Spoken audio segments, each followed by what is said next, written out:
Okay, thanks very much.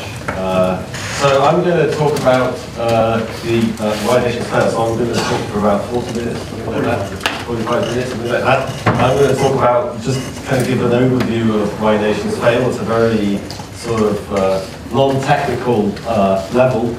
So I'm just the sort of light entertainment before the real work at the summer school begins.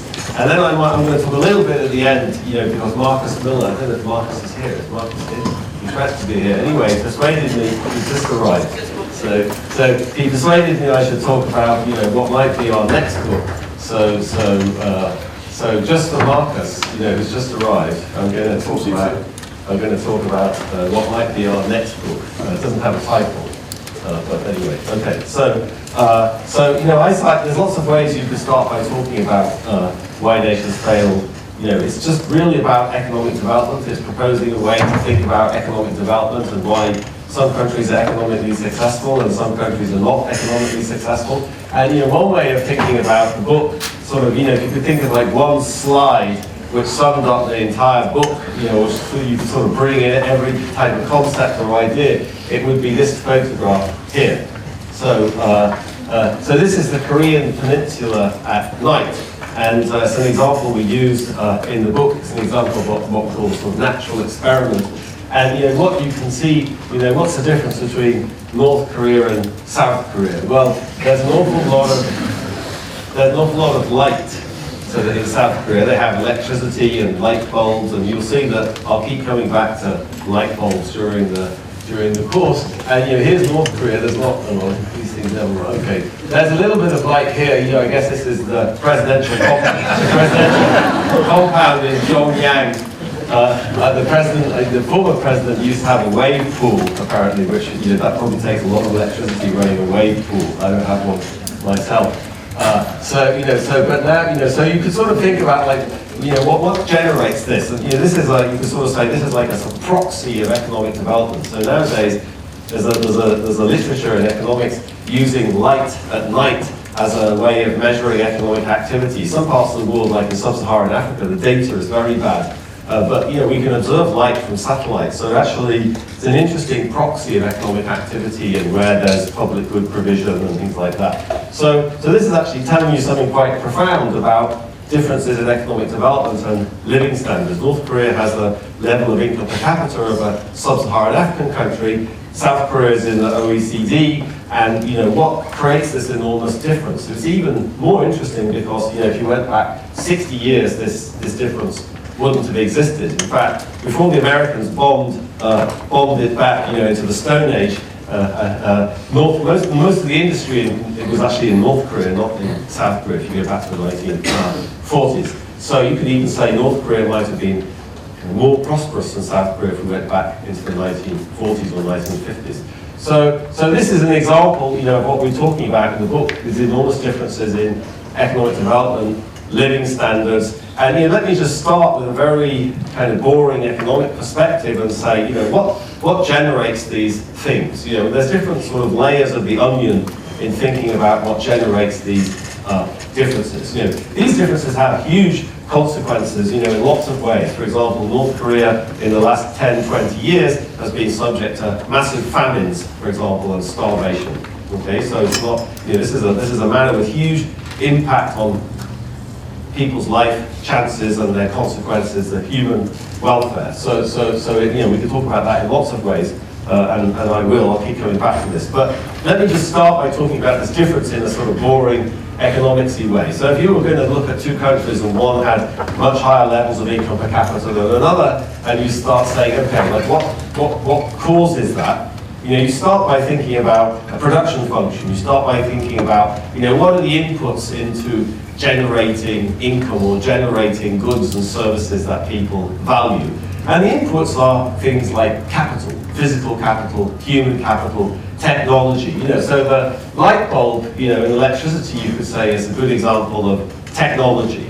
So in South Korea they have this technology, in North Korea they don't have it. Well, we don't. Of course, this picture doesn't really establish that. It could be that in North Korea they have electricity and light bulbs. They just think that candlelight is more romantic. Or it could be, as someone pointed out to me, they're just trying to reduce their carbon footprint in North Korea. But probably the explanation is they don't really have public good provision and electricity and light bulbs and things like that. So that's a huge difference in technology, not a very new technology. Electricity and light bulbs are a pretty old technology by most standards, but anyway, they don't seem to have it in North Korea. So what other sorts of things go along with economic success in addition to physical capital, human capital, technology? Well, public goods, infrastructure. So here's a part of the world where I do a lot of research in the Democratic Republic of the Congo. And here's a road, here's an idyllic Congolese driving scene. And this is a typical scene in Congo. You kind of drive 100 yards and then you have to get out and start digging, dig the sand out of the way. And this is they call this interstate. This is the main road from the two, which links links in principle the two biggest cities in Congo, on the Kinshasa on the west of the country and Lubumbashi on the east of the country. You can see what it's like. It's called Interstate Number 1. It's a sort of mud track, basically. This is the dry season. If it was the rainy season, you wouldn't be going anywhere. So there's a severe lack of infrastructure and public good provision in most poor countries as well, and that goes along with human capital, physical capital, technology. Okay, so the starting point from an economics point of view is to say, okay, so the difference between North and South Korea is there's huge differences in capital accumulation, technology, public good provision, infrastructure in the North and the South. And that's right, but that only takes us so far. We'd like to know, okay, why is that? Why is it that infrastructure is just non-existent in the Democratic Republic of the Congo? Or why aren't there any light bulbs and electricity in North Korea when this is an incredibly powerful technology, very productive, it's been around for a long time. So why don't they use that? Is that just not appropriate to the circumstances in North Korea, or just what's going on? Now, this example, of course, is you could sort of say, well, why is he making such a big fuss over this? We know what the answer to this is. That North Korea has communism and South Korea has capitalism. Okay? But that's not the explanation that we're going to provide in this book. It does capture something of what's relevant, meaning these economic differences in North and South Korea are clearly connected to the different ways these societies are organized. When I was an undergrad at the LSE and I took a class in comparative economics, we would have exactly said, yes, it's about capitalism and socialism, okay? But that's not a very useful way of talking about the difference between poor countries and rich countries. And if you think about the world now, which socialist countries are left? North Korea and Cuba? If we went back, when Abin and I were students, there were still lots of communist countries in the world, and perhaps it was interesting. I mean, there were lots of poor non-communist countries too, but nowadays it's just doesn't seem right to make that distinction. That's not where the action is. And in fact, that's not the language we use at all in this book to talk about the difference between North Korea and South Korea. We want to say, North Korea might be avowedly communist and it has all sorts of idiosyncratic institutions that you might say are connected to communism, but it actually has a lot more in common with other poor countries than that. Okay, so what lies behind, I just want to say that at some level, it's kind of obvious what the difference between North Korea and South Korea is. The reason that you have all this stuff and technology and capital and infrastructure in South Korea is that the society is organized in a very different way, okay? And people have very different incentives and constraints. In North Korea, when you leave school, you have to go into the army for 10 years. You don't have to do that in South Korea. So there's lots of different patterns of opportunities and incentives and constraints on people in North Korea. They differ dramatically from those in South Korea. And the language I'm going to use, the language we use in the book, and the language that social scientists use to talk about these differences is to say, the institutions are very different in North Korea than they are in South Korea. The rules that create different patterns of incentives and constraints and opportunities are very different in North Korea than they are in South Korea, and that has profound consequences for the paths of economic development in the two Koreas. Okay, so let me give you a completely different example about, instead of two countries, let me talk about two people, which we do in the first chapter of the book. which is the two richest people in the world. So this is also, I think, a great example. It's got us into all sorts of trouble with lawyers and things like that. You know. But anyway, let me go for it. So we're negotiating with the lawyers. I'll go for it anyway, and I won't say anything that's not documented, factually documented. Take the two richest people in the world, Bill Gates and Carlos Slim. Okay? Now you might think nowadays everyone's talking about inequality and increasing inequality and etc. etc. I always think, I think that's a good discussion. But it's very important to remember or think about how is wealth generated? You know? So Bill Gates and Carlos Slim, they have multi-billion-dollar fortunes, and you could sort of say that's inequality, full stop. But actually, what's really interesting from our perspective is to ask, how did these people generate their wealth? And I think that's important because they actually generated their wealth in extremely different ways. Bill Gates, he was an innovator. Okay? He created a software, hardware. He innovated in the computer industry. How did Carlos Slim make his money? He got a nice little monopoly, telecom monopoly, privatized to him by his friends, Mexican politicians, and he created vast amounts of wealth with monopoly of telecoms in Mexico. He did other stuff too, but that's where the real action is. Okay? So, one, innovation. You could all complain about, Windows and say, but Apple's much better. But, the fact of the matter is that Bill Gates, he made his money through innovation. Carlos Slim made his money through monopoly. So those are hugely different ways of getting rich. The OECD calculated, and this is a very conservative kind of deadweight loss and monopoly calculation, that in a 4-year period between 2005 and 2009, Carlos Slim's monopolies reduced Mexican GDP by $130 billion. About 2% a year. Mexican GDP was lowered by monopoly. So this is not just about Carlos Slim taking money from the average Mexican and kind of giving it to himself. This is about reducing, the deadweight losses are much larger than his personal fortune. So this is about reducing GDP in Mexico. Bill Gates generated all sorts of spillovers, technological spillovers. He created far more wealth than he himself was actually able to grab, even though he became tremendously rich. Okay? You might be thinking to yourself, gosh, but Bill Gates, didn't he want to be a monopolist too? Of course he did. Everybody wants to be a monopolist, all right? So, academics want to be intellectual monopolists. It's in Adam Smith. Adam Smith says in The Wealth of Nations, you get a few, I'll have to paraphrase this famous remark, you can look it up in Google. You get a few businessmen in a room and they come up with, they hatch some scheme to defraud the public. Okay, so everybody wants to be a monopolist. It's just natural human impulse. But the difference between Carlos Slim and Bill Gates is sort of well summed up by this photograph. What is this photograph? This is Bill Gates appearing in front of antitrust authorities in Washington, D.C. He's putting up his hand here, I swear to tell the truth, the whole truth, and nothing but the truth. So of course he wanted to be a monopolist, but he was dragged in front of antitrust authorities and reined in. We can debate, how much he was reined in, or should more have been done, or whatever. But this scene is absolutely inconceivable in Mexico.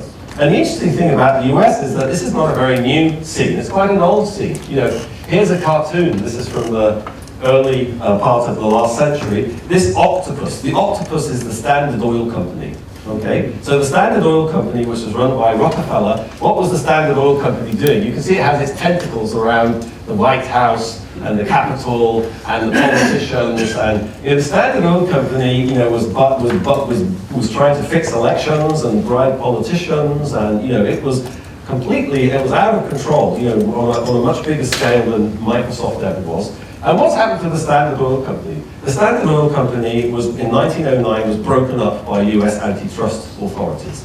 Okay? So that's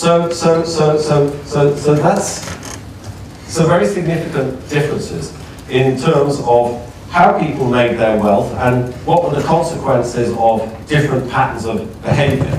And so the argument here is not that Carlos Slim was a sort of nefarious Machiavellian chap and Bill Gates wasn't. They were just the same. They were ambitious, clever, energetic people. But their energies and their focus and their strategies were very different because they operated in very different institutional contexts.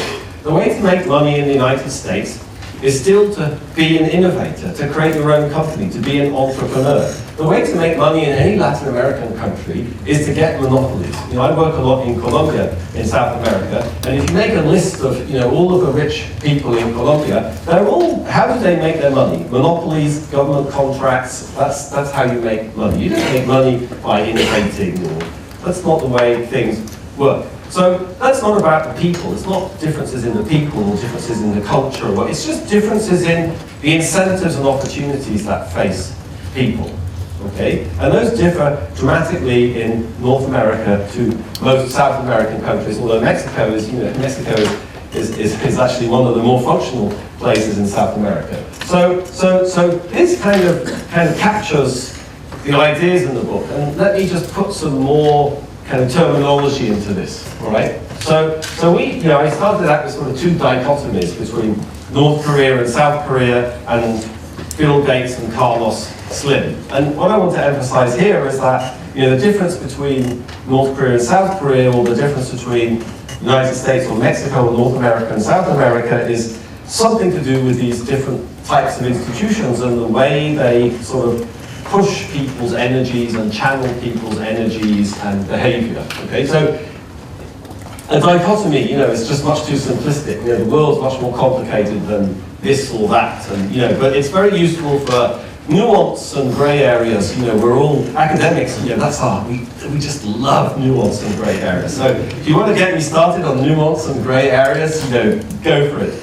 But just for get the conversation going, it's just very useful to kind of have this dichotomy, I think, you know. So we sort of say, what's the difference between North Korea and South Korea? It's not that North Korea is communist or socialist and South Korea is capitalist. The difference is North Korea has what we're going to call extractive institutions, and South Korea has inclusive institutions. And what's the difference between the United States and Mexico? It's the same distinction. So the United States has inclusive institutions and Mexico has extractive institutions. Of course, Mexico is very different from North Korea, just like South Korea is different from the United States. But what we argue in the book is this distinction is very helpful for thinking about the differences between economically successful and economically unsuccessful countries. Now, if you look at economically unsuccessful countries in the world, North Korea, Sierra Leone, Colombia, Guatemala, you know, Nepal, Myanmar, whatever it is, you can say, gosh, those countries are so different. You know, there's all these Buddhist monks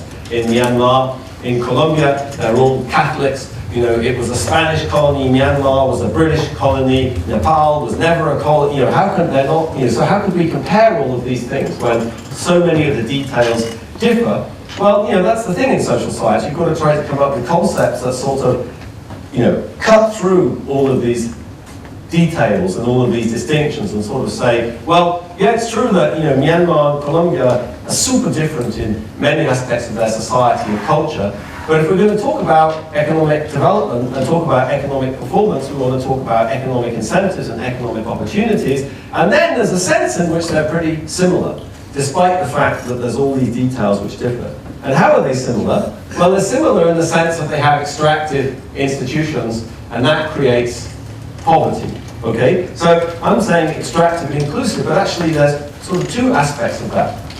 You could sort of say, you know, there's the economic part and there's the political part. So I started off by talking about economics and economic development and what goes into economic development, innovation, technology, public good provision, infrastructure. Okay, so that's talking about economics. And if I'm talking about Bill Gates and his incentive to innovate, then you could sort of say, what's really important for that is to talk about economic institutions, the kind of rules that create incentives and constraints and opportunities in the economic sphere. Okay, and that's right. So the next layer of the onion, sort of lying behind innovation and capital accumulation, thinking about the economy, is this layer of economic institutions. So let me start by talking about economic institutions and the difference, you know, the kind of way we talk about the difference between economic institutions in North Korea and South Korea, or the United States or Mexico. And we say, well,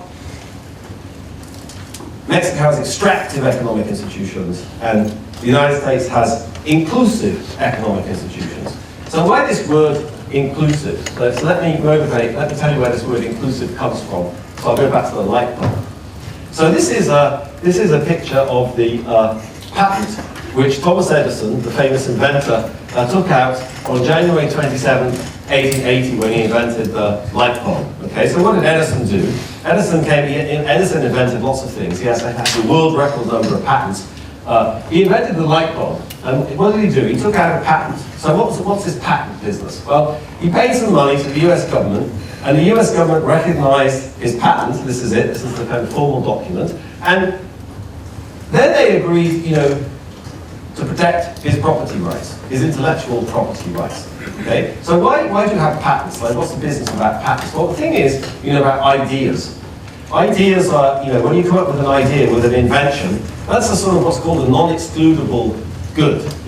It's not like a normal private good. It's not like an apple. If I eat it, you can't eat it, and an apple is a private good. It's excludable. I can eat it. I can stop you eating it. When I come up with an idea, you can see my idea. You can copy my idea, and it diffuses. But that means that if I come up with an idea which is productive, then people can borrow that idea very easily.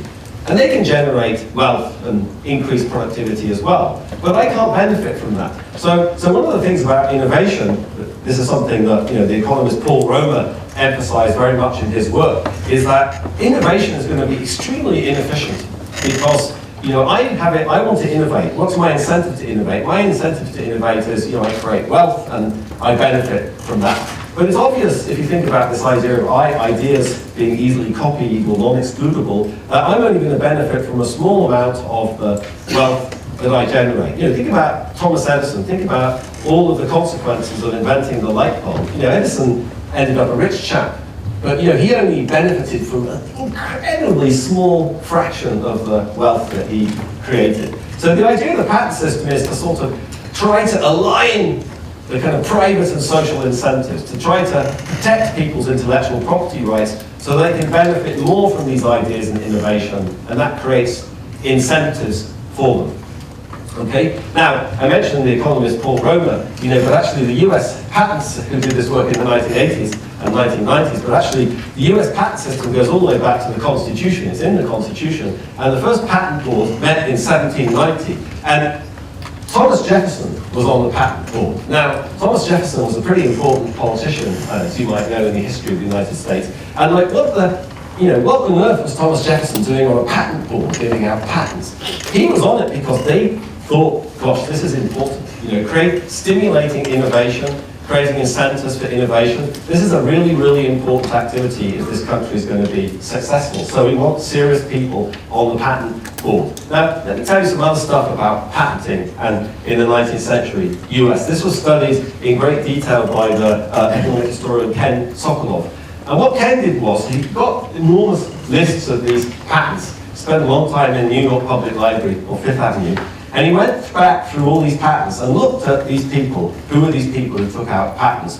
And he figured out who these people were. So the question is, who were these people who patented, who took out patents? Now, of course, if you ask that question in England, you'd know immediately it would be the Queen and the aristocracy and people from the House of Lords, and but it turns out that's not true in England, actually, and it's definitely not true in the United States. So Ken looked at the social background of patentees. And what he showed is something really interesting. If you look at people who innovated in the 19th century in the United States, they came from all over the social spectrum. Poor people, rich people, farmers, artisans, elites, non-elites.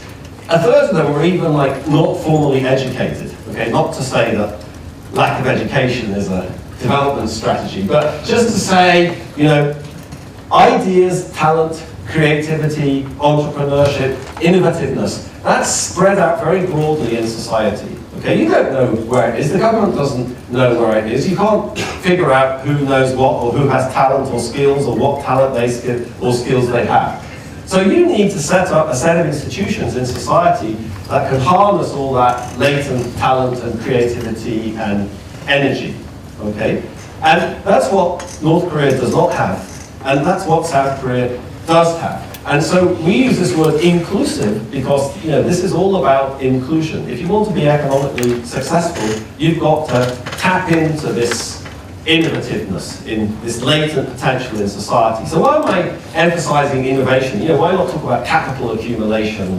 Thomas Piketty's book is called Capital. Shouldn't I be talking about capital? Well, no, I shouldn't, because since the 1950s, since the work of Robert Solow, the Nobel Prize-winning economist Robert Solow, we've known that actually what drives long-run economic growth is innovation. It's technical change. It's not capital accumulation. This is what Solow showed in the 1950s in the context of the US. And it's been shown over and over and over again. So if you look at the difference between poor and rich countries, the big action is differences in technology. So not capital accumulation. Of course, there are differences in capital accumulation, but that's not the big story. Okay, so this is where this notion of inclusion comes from. Okay, so institutional details differ a lot, as I'm saying, across any types of society. But what we try to emphasize is these distinctions which sort of cut through the details, and we sort of say, we try to give lots of specific examples in the book of, here's an inclusive institution. Why is it inclusive? Like the patent system, because everyone has access to this system, you pay the same fee, and here's something else I haven't really emphasized yet, but I'm going to, is that it's not just that the government passed the law and they issued you a bit of paper, they enforced your patent. They came and they enforced your patent, okay? They protected your intellectual property rights. A couple of years ago, I spent a week in Birmingham. I wouldn't recommend the experience. So one of the things that's interesting about Birmingham, going back to economic growth, is that this was at the heart of the Industrial Revolution, and two gentlemen called James Watt and Matthew Bolton built steam engines in Birmingham. So the Bolton and Watt archive is in the library in Birmingham. And I spent a week going through Bolton and Watt's papers. And I came out of that, a bit dazed. But I also came out with a bigger respect for patenting. Because Bolton and Watt were obsessed with their patents. Half of the letters they wrote to each other were about patents, patents, patents. Bolton was down in London all the time, making sure that their patents were protected, making sure the government renewed their patents. I was just, it was just mind-blowing. So they were really, nowadays, economists are into this idea that the Industrial Revolution was caused in Britain because wages were high. They never talk about high wages. They talk about patents. So this is not just the United States, it's also Britain. And if I can't talk about it now, but the history of patents in England is also super interesting. It goes back into the early 17th century, and it's very interesting politically. Okay, so I just ended up there emphasizing one more thing about inclusive economic institutions. There's something to do with the government and the state protecting your property rights. So let me go to the next level here and say, so now I made this distinction between inclusive economic and extractive economic institutions. Carlos Slim, with his monopolies, that's extractive. Why is that extractive? Well, because if people have monopolies, there are barriers to entry. It means you can't get into that industry. You don't have a chance to earn. You're blocked as an incumbent. That's a barrier to entry. We call that extractive because it puts impediments in this inclusion. Okay, so that's the economy. Why was Bill Gates, in an inclusive world? Well, he went to Harvard, so that's the most inclusive institution in the world.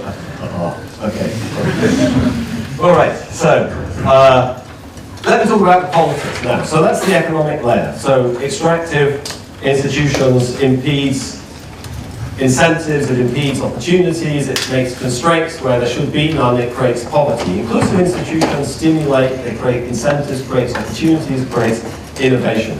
Okay? But it's not a coincidence that some countries have extractive economic institutions and other countries have inclusive economic institutions. It's sort of obvious in the Korean case. How come North Korea ended up with these extractive economic institutions that block incentives and opportunities? Well, because there was a communist revolution, and the communists took over, and they created a one-party state, and they said, this is how things are going to be.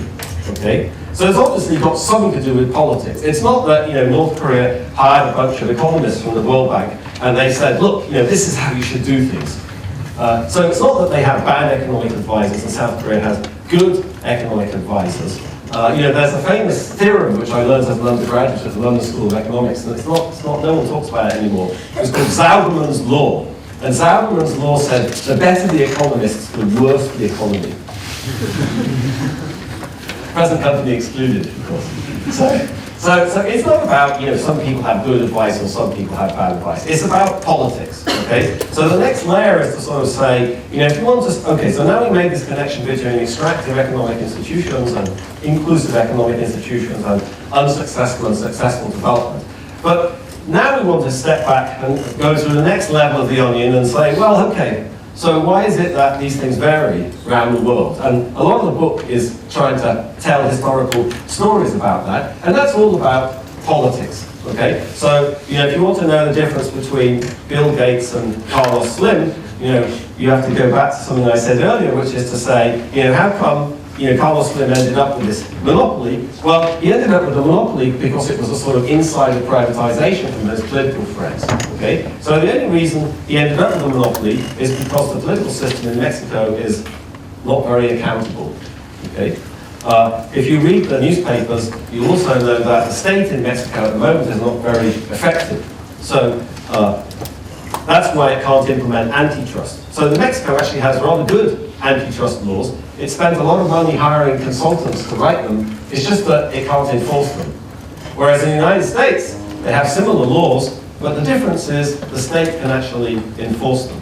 Okay? So lying behind these differences in economic institutions are differences in political institutions. And we say, well, countries that have extractive economic institutions, they end up with those institutions because they have extractive political institutions. And there's two dimensions to that. One dimension is this lack of accountability, or the way we talk about this is in terms of narrow distribution of political power. So when political institutions are extractive, political power tends to be narrowly distributed in society, like in North Korea. And something else is often true also. The state is weak. Okay? The state is incapable of enforcing laws or providing public goods. So there's these two dimensions. So, here's my favorite example of the first, talking about Carlos Slim and lack of accountability and insider privatization in Mexico. Here's an example of lack of accountability in politics, part of extractive political institutions. Here's President Mugabe, still there in Zimbabwe. He's been there since 1980. He's still president. He's running again. He's in his 90s. Now, you might know President Mugabe as a successful politician, but you didn't realize probably how lucky he is. So in 2000 he won the lottery. How about that? So he won the lottery. This man is not just a good looking, he's happy. This man is not just a good politician. He's lucky too. What a combination. And it's interesting to point out here. This was the. It's a partly state-owned bank, run by a partly state-owned bank. Okay, so this is just sort of high corruption, you could say, but it's a sort of, it's an interesting example of a complete kind of lack of accountability in the political system. But in talking about extractive political institutions, I want to emphasize these two dimensions. So I've sort of given examples of this. So part of having inclusive political institutions is having political power broadly distributed in society. How come the US ended up with this patent law, which treated everybody in the same way? Well, that has a lot to do with the fact that the US might not have looked like a democracy by modern standards in 1790, but it was a situation where political power was very broadly distributed in society, particularly at that historical context. It was just too difficult to have some oligarchic organization of the law in that context. So the law was inclusive. That has a lot to do with how political power is distributed. The fact that it was so effective has a lot to do with the capacity of the state. So in the book, we talk about political centralization, probably because we both took too many anthropology classes as undergraduates. So this is a language that used to be used in anthropology, but what we really mean is sort of state capacity. So the US government has the capacity to enforce antitrust laws. The Mexican state is not capable of enforcing its own law to rein in monopoly, although they're trying a little bit harder at the moment. The current government is trying a little bit harder. Okay, so in a nutshell, you could sort of say, here's the diagram, Marcus, you like this diagram. So they wouldn't allow us to put this in the book. The editor looked at it and he sort of nearly had a heart attack and peeled off his chair and said, you're not seriously going to put that in the book, are you? So it didn't go in the book. But anyway, here it is. So the idea is to sort of say, that in the book, in a nutshell, is, well, poor countries are in this cell of the matrix here. So they have extractive economic institutions underpinned by extractive political institutions, and rich countries have, nuanced shades of grey, have inclusive economic institutions underpinned by inclusive political institutions. Now, the off-diagonals are pretty interesting here. So if you talk about, you could use this diagram to talk about the dynamics and sort of, there's a lot of history in the book. And you could say, there's a lot of history in the book because, if I say, Colombia is poor today because it has extractive economic institutions, and Sierra Leone is poor today because it has extractive economic institutions, then you want to know, okay, how did that come about? Well, you could say the first layer of that is the politics, and that's right. But then you can go on and keep asking me, yeah, okay, so how come Sierra Leone ended up with extractive politics and Colombia ended up with extractive politics? Well, that's an outcome of a historical process. In the case of Colombia, it's connected to, Spanish colonialization, the way colonial society was structured in Colombia and Latin American countries, the way that's kind of persisted and mutated over time. If I was going to talk about Sierra Leone, I could talk about colonialism, but you'd want to talk about stuff before colonialism, about the slave trade, about history of state formation in Africa. So the historical paths are super interesting and they're different, and we try to discuss that a lot. But if I went back and I sort of said, okay, historically, before this enormous kind of fanning out of prosperity we've seen in the last 250 years, you could say all countries were relatively poor. They had, why was that? Because they had extractive institutions. So some countries, started experiencing economic development, like England in the 18th century, because they made a transition from this cell of the matrix, if you like, to that cell of the matrix. So in the book, we don't say there's only one way to transition. There's different ways to transition. If you look at the English case, you could say, well, what happened in the English case was, in some sense, the political system changed first. So in the 17th century, in the Civil War, the Glorious Revolution, there was a big increase in political inclusiveness. And once you're in this cell of the matrix, then the logic of the theory suggests, once you have an inclusive political society, you can't stay with extractive economic institutions. Institutions are bound to become more inclusive. Think of South Africa in 1994. Until 1994, there was apartheid in South Africa. Only white people controlled the political system, and white people kind of created an organization of the economy which was super beneficial for white people and terrible for black people. They had this thing called the color bar. The color bar is a great example of an extractive economic institution. The color bar was a list of occupations. Any skilled or professional occupation, only white people could do that. Black people couldn't do that, okay? So imagine you're in a world, here's an extractive economic institution. It's underpinned by extractive politics. What's extractive politics in South Africa? Only white people have political power. Black people are completely disenfranchised. So now what happens? South Africa democratizes. Nelson Mandela becomes president. Suddenly, political power massively shifts away from white people towards black people. The political institutions become much more inclusive. What's going to happen to economic institutions? Nelson Mandela is going to sit there and say, this color bar, I think that was some economist from Harvard who suggested that. We should probably stick with that. We should be cautious. Let's just keep all the skilled jobs for white people, and we'll just... No way. There's no way you can sustain extractive economic institutions like that if you have a big opening of the political system. So that suggests, if you get into this cell of the matrix, there's a lot of tendency to move that way, okay? And that's what South Africa has been struggling to do since 1994. We tell the historical story of England in the book. That's the sort of transition England made. It's not the transition that everyone made.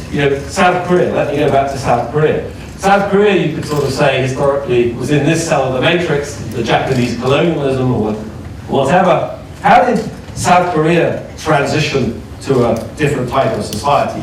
Well, the traditional story would be, has a lot to do with General Park. Okay, General Park promoted this industrialization, whatever. So, how does that look? Well, General Park, he got himself elected now and then he got bored of it and declared a one-party state. So you could sort of say, this is not a situation where political institutions became more inclusive, and then economic institutions became more inclusive. This was actually what we call a situation we call extractive economic growth, where political institutions were pretty extractive. There was a very effective central state, but there was also a kind of dictatorship of President Park. But that was consistent with economic growth because General Park decided that's what they should do. So you could sort of say this is much more in this cell of the matrix here. So what do we say about these cells of the matrix, these off diagonals? Well, we say they're just unstable, like my discussion of South Africa. You can't go from here to here and stay there. Once you're here, there's a lot of pressure pushing you in that way. That's not true in this cell of the matrix. This cell of the matrix is also unstable, but it's much less clear in which direction you could go. I mean, you could also go backwards in this cell. In England, after the Glorious Revolution, there were several Jacobite rebellions. And the Jacobite rebellions basically wanted to push England back, into this cell of the matrix. So, maybe you could say, we just want to say these cells these off diagonals are unstable. Okay? You can't stay in a world with inclusive politics and extractive economics, or extractive politics and inclusive economics. So, for example, in the case of China, I'm not going to talk about China, people ask me questions about China. We just say in the book, China's in this off diagonal. China's down here. China's been growing successfully because it moved its economy in a much more inclusive direction. But it has this ridiculously extractive political system. And history suggests that combination is just not consistent. You can't sustain inclusive economic institutions with a dictatorship of the Communist Party. So that's just unstable. It either has to go this way or it has to go that way. So that's what we say about China. Let me say, I should shut up soon, shouldn't I? Yeah, I've hit 40 minutes already. Okay, just give me 5 more minutes. Okay, so people could ask me about China and whatever. Okay, so let me talk more about this transition, and then I'll talk about the next book for a few minutes. Keep Professor Miller happy. So, what happens with the transition? Okay, let me go back to South Africa. Okay, so why did South Africa, democratize? Why did they let President Mandela out of prison and he became president? Now, there's different theories about how transition occurs. It could be that the white people in South Africa, no disrespect to any South Africans in the audience. It could be that the white people in South Africa suddenly woke up one day and they said, what have we been doing? For all these years we've been oppressing these black people. Isn't this terrible? We've got to change things, Could be. But I think the real story is that, the system became unsustainable. If you go back and you look at the history of South Africa from the 1970s, you see mounting opposition, you see mobilization by people in society against apartheid. There's a lot of pressure from outside, from the rest of the world, sanctions, all sorts of things to put pressure on South Africa. So, just like the Burmese military decided that military rule in Burma, Myanmar, the old way, wasn't going to be sustainable, we need to sort of transition to something which looks a little bit more respectable. The white South Africans just realized that the game was up, and they tried to negotiate some agreement with the majority of the people, which was as good as they could get. Okay? So the white apartheid regime was forced by collective action and social pressure to give up power. Okay, if you go back to the British case, I said, when I mentioned the transition, it was in the context of the Civil War, the Glorious Revolution, which is another smaller civil war. So we emphasize a lot in the book that social conflict is sort of key to driving change, institutional change. But not just any social conflict. If you look at, I mentioned Colombia a few times. If you look at the history of Colombia, Colombia is just one non-stop history of social conflict. There's a civil war going on now. There have been civil wars, endless civil wars going back to the 1820s, ever since Colombia became independent. So conflict, there's lots of conflict, but conflict is somehow consistent with the persistence of extractive institutions as well. So the big idea in the book about what generates change, what generates change from inclusive to extractive institutions. Of course, there's always, there's idiosyncratic reasons that generate change. But the big thing we emphasize is it's not just social conflict, it's the types of social conflict that matters. So let me give you an example from the Glorious Revolution, since we're sitting in England, 1688. So what happened in the Glorious Revolution? Well, there was a king, James II. And he was doing lots of naughty things. His role model was Louis XIV. He wanted to create a sort of absolutist state. So one of the things that James II did was he started intervening in legal disputes. So some judge gave a ruling he didn't like, he'd move in, he'd kick the judge out, and he'd put a new judge in. Okay? So imagine we're here, like we're all, we're anti-James II. He was a sort of closet Catholic as well, which was unacceptable. So imagine we're here in a London coffee house, a bit big for a London coffee house, but we're all trying to, I'm trying to kind of get you fired up to start a revolution against James II. Okay? Now, how could I motivate you? I could say, look, we're all upset. James II, he's intervening. He's messing up the legal system. This is just outrageous. It's not acceptable. He's getting rid of these judges. He's distorting the legal system. So I could say, Abigail, come on, join me. We get rid of James II. You'll get the legal decisions you like now. Marcus, come on. We'll be in power. We can get any legal. Isn't that going to be great? So I could offer sort of a clientelistic deal, if you like, or I could offer an extractive deal. I could sort of say, well, there's this system, James II, he's favouring these insiders, he's punishing the other people. Let's get rid of him, and then we'll be on the inside, and we can set up a system which is good for us. That's what sociologists call the iron law of oligarchy. Okay? But now imagine there's a lot of us here. There's a lot of you here. And I'm trying to motivate all of us, okay, not just a few. So I want to get, I want to get Marcus, I want to get Abinay, I'd like to get you, sir, and you, madam. And, then there's a problem, because what happens if you two are in a legal dispute with each other? I can't simultaneously offer you both a good decision.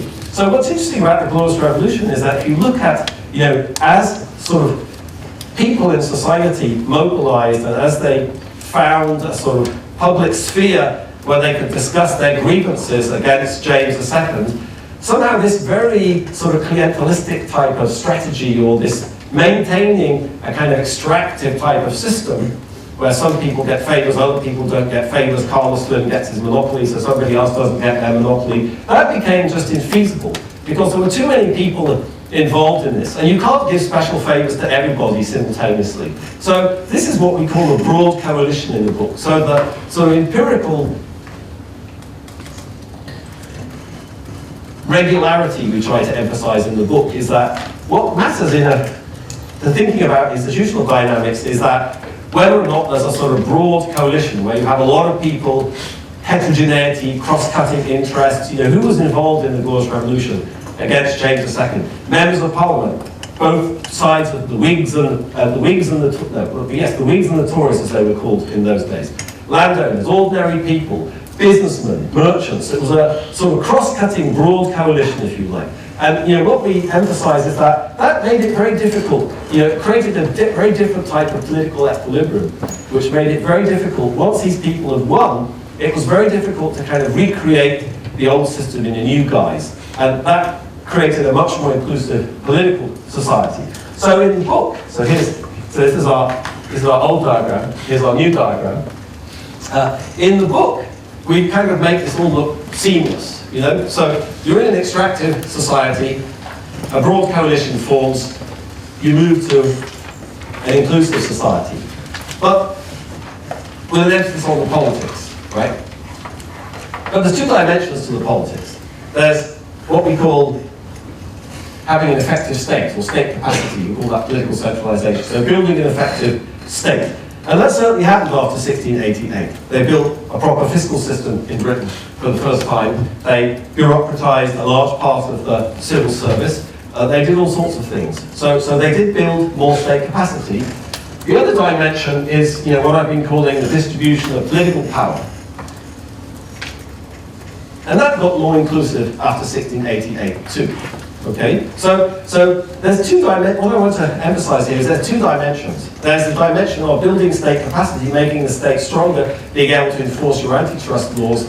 But there's also this dimension of broadening political power in society. We use this terminology in the book, pluralism, which I basically regret now. It's a very political sciencey terminology, but I just talk about the distribution of power. So we talk about narrow or pluralistic. Okay, so. And in the British cases, in most of the cases we look at in the book, we look at Brazil in the last chapter, and we look at Botswana and other cases. we tell the story as if these two things were sort of seamlessly hitched together. Meaning, in the circumstances where you've got one, you've always got the other. So that political, a more effective state and a broader distribution of power sort of came along as a package. But since we did that, we thought more and more about it. And this is, just I don't want to go too much about this because I'll get a little sidetracked. But if you read the book, I guess this is what I'd like you to think about. So what we're thinking about now. That actually, when you get into it and when you get into different examples, you see that it's not so clear that these two dimensions of political institutions always go in the same direction. It's not so clear that the forces that lead to state formation or state building or state capacity always go along with having a broad distribution of political power in society. So in some sense, in the Why Nations Fail, we sort of say, this is what you need to have inclusive political institutions. You need to have broad distribution of political power, and you need to have an effective state. And then all the other, the way we say it in the book is that all the other cells of this matrix are kind of extractive political institutions. But actually, when you start thinking about it, there's huge differences between these cells.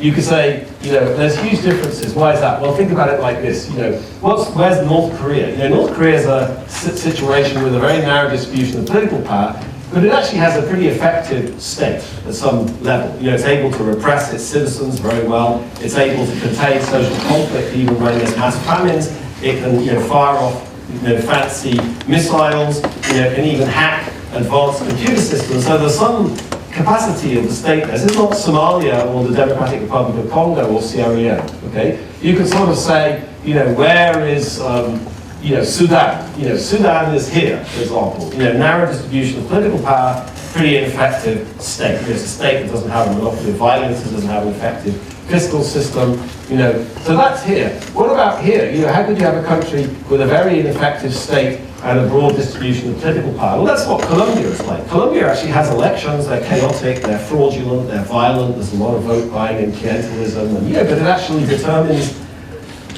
outcomes. But it has an incredibly ineffective state.